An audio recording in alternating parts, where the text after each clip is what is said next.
আজকে আমি তোমাদের সাথে আলোচনা করতে চলেছি সামার প্রজেক্ট 2025 পঞ্চম এবং ষষ্ঠ শ্রেণীর জন্য একটি টপিক।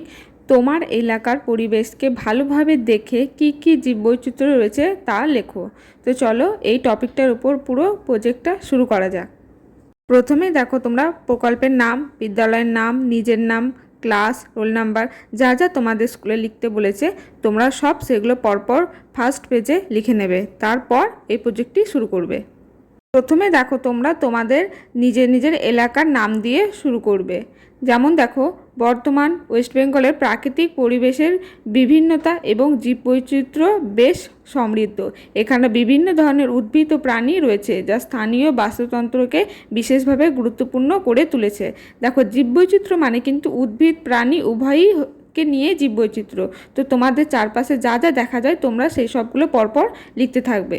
তো দেখো, আমি লিখেছি পয়েন্ট করে জীববৈচিত্র্য, তো তোমরা লিখবে। তারপর দেখো 1 নম্বরে আছে বৃক্ষ। বৃক্ষের মধ্যে কি কি আছে? বিভিন্ন ধরনের গাছপালা দেখতে পাওয়া যায়, যেমন শাল, সেগুন, আকাশমণি, আম, জাম, কাঁঠাল ইত্যাদি। তারপর দেখো ফল। বিভিন্ন ফল গাছ যেমন দেখা যায়, আম, জাম, কাঁঠাল, লিচু, কলা ইত্যাদি। তারপর দেখো ফুলের গাছ। বিভিন্ন ধরনের ফুল যেমন শিউলি, গোলাপ, কৃষ্ণচূড়া ইত্যাদি গাছ। তারপর দেখো জলজ উদ্ভিদ, মানে কোন কোন গাছ জলে হয়। নদী ও পুকুরে বিভিন্ন জলজ উদ্ভিদ যেমন পদ্ম, শাপলা ইত্যাদি। তারপরে প্রাণী বৈচিত্র্য লিখবে। দেখো 1 নম্বরে স্তন্যপায়ী। বিভিন্ন ধরনের স্তন্যপায়ী প্রাণী যেমন বানর, শিয়াল, বিড়াল ইত্যাদি। তারপরে পাখির মধ্যে পাখি, বিভিন্ন ধরনের পাখি যেমন বুলবুলি, শালিক, ময়না ইত্যাদি। তারপরে দেখো সরীসৃপ। বিভিন্ন ধরনের সরীসৃপ যেমন সাপ, টিকটিকি ইত্যাদি।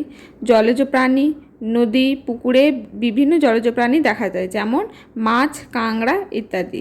এবার পতঙ্গ, বিভিন্ন ধরনের পোকামাকড় যেমন মশা, মাছি ইত্যাদি। আর অন্যান্য কি অণুজীব, মাটি ও জলের বিভিন্ন ধরনের অণুজীব। অণুজীব বেসিক্যালি আমরা কিন্তু চোখে দেখতে পারি না, সেগুলোকে অণুজীব বলে, কিন্তু আমাদের জীববৈচিত্র্যের মধ্যে ওইগুলো পর্যায়ের মধ্যে পড়ে। তো এইটাও তোমাদের লিখতে হবে। এছাড়াও যদি তোমরা আরও বিভিন্ন ধরনের যা যা পয়েন্ট আছে তার নাম যদি দেখে থাকো বাইরে, তো তোমরা সেগুলো লিখতে পারো যা তোমাদের আশেপাশে রয়েছে। তারপরে ছোট করে 2 লাইন লিখবে। এই জীববৈচিত্র্য স্থানীয় বাস্তুতন্ত্রকে সমৃদ্ধ করে এবং প্রাকৃতিক পরিবেশকে রক্ষা করে। তাহলেই মোটামুটি তোমাদের এই প্রজেক্টটি পুরো কমপ্লিট হয়ে যাবে। এছাড়াও যদি তোমরা আরও বিভিন্ন ধরনের কিছু দেখে থাকো তাহলে দিয়ে দিও। আর বিশেষ করে যদি তোমরা তোমাদের আশেপাশের কোনো জিনিসপত্রের বা বৈচিত্র্যের যে বললাম জীববৈচিত্র্য, সেগুলো যদি কোনো ছবি পাও পাশাপাশি, তো সেগুলো ছবি তুলে প্রিন্ট আউট করে পাশে পরপর দিয়ে দিও।